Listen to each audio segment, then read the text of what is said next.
आयुष्यात आनंदाचा प्रकाश आणला. त्या महाव्यक्तिमत्वाचे नाव आहे अनाथांची माय सिंधुताई सपकाळ.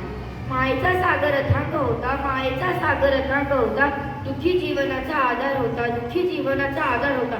अनाथांना दिला आईचा स्पर्श, अनाथांना दिला आईचा स्पर्श. सिंधुताईच्या जीवन प्रवासात आदर्श, सिंधुताईच्या जीवन प्रवासात आदर्श. सिंधुताई सपकाळ यांचा जन्म 14 नोव्हेंबर 1948 रोजी वर्धा जिल्ह्यातील पिंपरी मेघे येथे झाला. त्यांचे बालपण अत्यंत कठीण परिस्थितीत गेले. त्यांची घरची आर्थिक परिस्थिती हलाखीची असल्यामुळे त्यांना शिक्षण सुद्धा करता आले नाही. त्या फक्त 4थी पर्यंत शिकल्या. लहान वयातच त्यांचा विवाह झाला. संसारात अनेक अडचणी, संकटे आणि अपमान सहन करावा लागला. पण संकटापुढे हार न मानता त्यांनी संघर्षाचा मार्ग निवडला. संकटांनी वेढले होते जीवन, संकटांनी वेढले होते जीवन, पण डगमगले त्यांचे मन, पण डगमगले त्यांचे मन. दुःखातूनही हसत राहून, दुःखातूनही हसत राहून उभारले त्यांनी नवे विश्व सुंदर, उभारले त्यांनी नवे विश्व सुंदर. एक वेळ अशी आली की त्यांना घरातून बाहेर काढण्यात आले. त्यांच्या हातात लहान बाळ, डोक्यावर छप्पर नव्हते, पोटासाठी अन्न नव्हतं. अनेक दिवस त्यांनी भूक, अपमान आणि एकटेपणा सहन केला.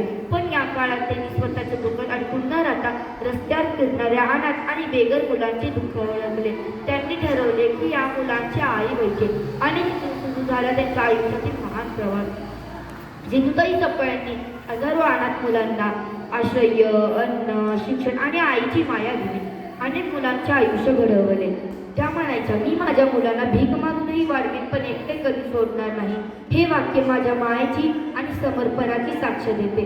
स्वतःचे दुःख विसरून गेल्या, स्वतःचे दुःख विसरून गेल्या, दुसऱ्यांच्या अश्रूंना पुसत राहिल्या, दुसऱ्यांच्या अश्रूंना पुसत राहिल्या. अनाथांच्या आयुष्यात प्रेम भरून, अनाथांच्या आयुष्यात प्रेम भरून मायेची सावली बनून राहिल्या, मायेची सावली बनून राहिल्या.